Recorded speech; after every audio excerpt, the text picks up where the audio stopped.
Bom, então vamos começar essa história aqui. Ontem nós mostramos para você aqui no nosso Balanço Geral aquele caso do Célio, não é? Aquele empresário do setor de segurança de Araucária, que foi morto há mais ou menos um ano, dia 17 de março, se não me falha a memória, do ano de 2019. Lembra disso? Acho que você já se lembrou.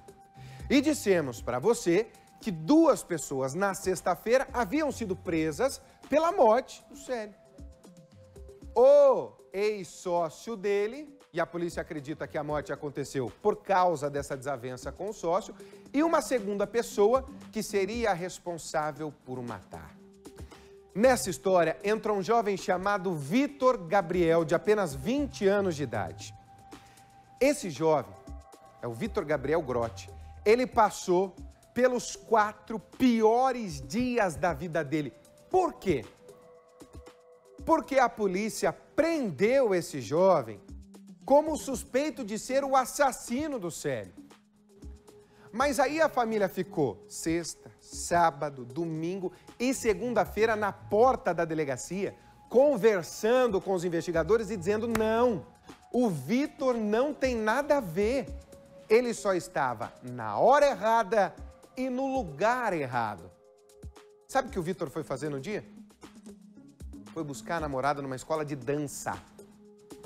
Ontem, ele saiu da cadeia de cabeça erguida pela porta da frente da delegacia. Os próprios investigadores reconheceram que ele não tem nada a ver com a história. Dá uma olhada.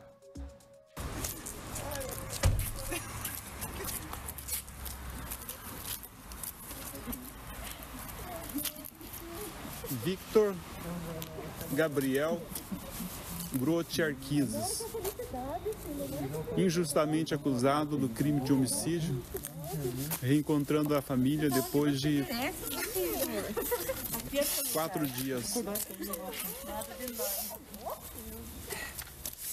A justiça está sendo feita, meu filho é inocente, olha aqui, ó. Glória a Deus. Olha aqui, ó, para quem duvidava Aqui, ó. do meu filho, da minha família, meu filho é inocente. Acabou de ser solto. Que horas que é agora, hein? 9. Quase 9 horas da noite. Nós estamos aqui na porta da delegacia desde sábado à tarde para provar a inocência do meu filho, Victor Grotti. A verdade veio à tona. Graças a Deus.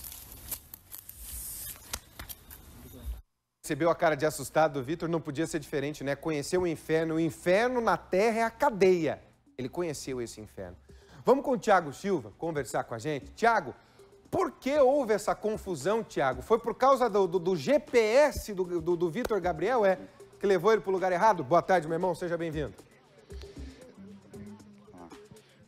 Oi, Riva, boa tarde para você, boa tarde para quem está acompanhando o Balanço Geral. Pois é, Rivaroli, essa história, como você colocou aqui na abertura do Balanço Geral, o Vitor que está aqui comigo, o pai dele, a mãe, o esposo do seu Júnior, o advogado, eles acamparam aqui na frente da delegacia de Araucária há 4 dias para provar a inocência do Vitor que está aqui. Vitor, na época, era namorado, namorava a esposa, hoje casado.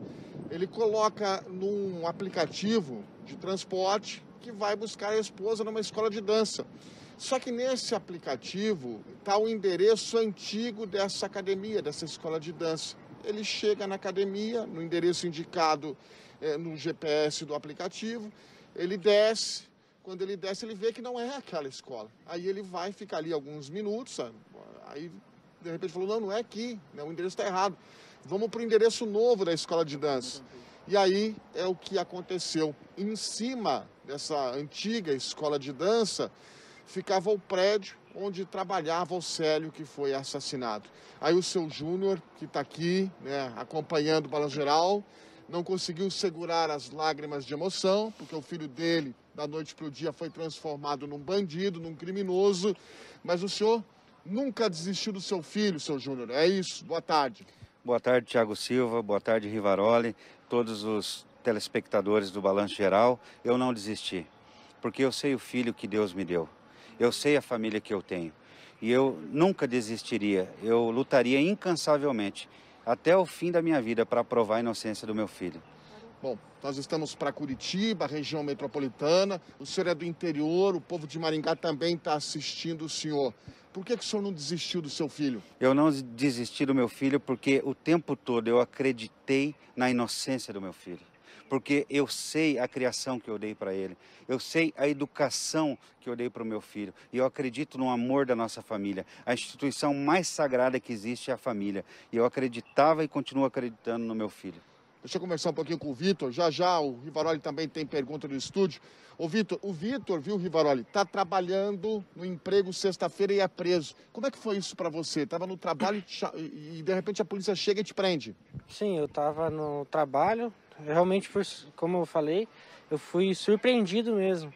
Eu estava trabalhando, tinha acabado de voltar do meu almoço e fui surpreendido com a polícia lá entrando no meu serviço e falando que eu estava preso.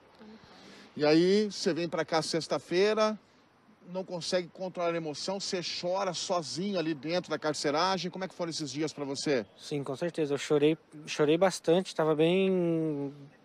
Não tinha para quem eu correr, na verdade. E tanto que eu vim para cá na sexta-feira, eu vim até com o uniforme da empresa. Eu estava com o uniforme da minha empresa mesmo. E não tinha para quem correr, eu estava desesperado lá dentro. Como é que foram? Sexta, sábado, domingo e segunda. Como é que foram esses dias para você? Os piores dias da minha vida, na verdade. Porque lá eu passei frio, né? Porque no começo ainda eles não sabiam que eu estava lá. E estava sem nada no começo, então eu passei um frio ali. Mas foram os piores dias da minha vida. Sendo acusado de um crime bárbaro. Bárbaro, que no começo eu nem sabia o que estava acontecendo, na verdade. Seu Júnior, como é que é transformarem um filho num criminoso, um filho num bandido? Como é que foi isso pro senhor? Foi terrível, foi o pior sentimento que eu senti na minha vida, de impotência, né? Aquela criança que você criou durante uma vida inteira com amor, com carinho, né? Se preocupando, né? E você vê que uma mídia pega o nome do seu filho sem fundamento e transforma ele num criminoso. Isso é revoltante. Hoje eu estou aqui, Thiago Rivaroli, em defesa daqueles que são injustiçados, que não têm recurso, que não têm condição de lutar pelos seus. Primeiro Deus e depois o Dr. Celso, que nos ajudou nessa peleja. E hoje nós estamos aqui na frente da delegacia, louvando a Deus por mais essa vitória. Eu tô aqui com a família, seu Júnior Grotti, tá aqui o Vitor, a mãe, o advogado, o pessoal que acampou na frente da delegacia, tá todo mundo acompanhando o Balanço Geral. Você tem uma colocação para essa família, Rivaroli? Olha, eu queria primeiro agradecer ao seu Júnior, também ao Vitor, pela confiança que eles têm no Balanço Geral para a gente esclarecer a verdade. Porque esse programa tem um único objetivo sempre, estar ao lado da verdade. Agora, o seu Júnior, como é que é receber a notícia de que seu filho está preso? O senhor, por exemplo, vai na delegacia no sábado, ele foi preso na sexta-feira. Como é que foi essa busca, essa loucura por saber onde é que estava o teu menino? Olha, Rivaroli, foi desesperador, até porque eu não estava no estado. Eu estava a trabalho no estado do Mato Grosso. E quando eu recebi essa informação, eu entrei em desespero. Eu estava lá com a minha esposa e com o meu filho caçula, o Samuel, de 7 anos. Eu não pensei duas vezes, deixei todos os meus negócios, peguei o meu carro e vim aqui com o único propósito, tirar o meu filho da cadeia, porque ele não é criminoso e ele é inocente. Dirigi 2 dias o meu carro, cheguei aqui no sábado à tarde, não contei para minha esposa, Rivaroli, para ela não surtar, para ela não entrar em desespero na viagem. Quando chegou aqui em casa, eu fui contar para ela o que estava acontecendo com o nosso filho, com o nosso menino. Ô Vitor, eu queria que você falasse para mim como é que foi essa conversa na delegacia quando alguém chega para você e fala assim, olha, você está sendo preso porque você é suspeito de cometer um assassinato. Você consegue lembrar da sua reação na hora, ô Vitor? Como é que foi? Na hora mesmo que eles falaram que eu estava sendo preso por latrocínio mesmo, eu fiquei sem saber o que estava acontecendo, porque realmente eu não lembrava e eu não me passaram dia nem nada e eu não sabia do dia, o que tinha acontecido. Eles só perguntaram, né? Perguntaram o que tem que sempre perguntam, né? Como é que foi? Tentando tentando que eu tirasse alguma coisa, mas eu nem sabia o que estava acontecendo, na verdade. Eu estava muito perdido e desesperado, porque estava bem perdido. Ô, Vitor, nós estamos mostrando aqui agora a fachada da academia de dança, que você foi lá no dia para buscar a tua então namorada, que hoje se tornou, graças a Deus, a sua esposa, que era em cima do local onde houve esse crime. Você lembra como é que foi esse dia? Você foi lá buscar, pôs no GPS, o GPS te levou para o lugar errado. Você consegue explicar para a gente como é que foi essa terrível coincidência, Vitor?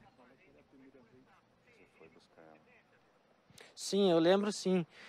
Foi a primeira vez que eu tinha ido buscar ela nesse estúdio. E eu lembro certinho no dia, tanto que até no dia eu falei para eles e expliquei toda a conversa que eu tive com a minha esposa no WhatsApp mesmo. E depois eles viram toda a conversa e viram que eu estava falando a verdade mesmo. Tratamento com você aí dentro, viu? Porque, olha, a delegacia de Araucária, e aqui eu estou falando na frente do Vitor, do pai dele, dos próprios delegados, faz um belíssimo trabalho. Mas até o GPS colocava você na cena do crime. Como é que foi esse tratamento e como é que foi quando o delegado reconhece que não, que você não tem nada a ver? Bom, tudo começou que eles começaram a ver que eu era inocente quando eu realmente falei que minha esposa tinha todas as conversas. Minha esposa tem as conversas desde o primeiro dia em que a gente começou a conversar. E realmente eu falei para eles como que estava no WhatsApp, porque eu lembrava do dia, o que aconteceu no dia. E eu expliquei para eles, aí eles começaram a me entender, a ver que eu sou inocente e que eu estava falando a verdade. Que bom que a polícia reconheceu isso. Eu vou perguntar aqui para você, aqui como pai, tá? Você passou por uma situação como essa, conversou aí com o delegado, você ainda continua acreditando na justiça e na polícia, Vitor? Com certeza, eu acredito ainda. Erros acontecem e eu não tiro. A polícia ela foi muito boa na parte da investigação.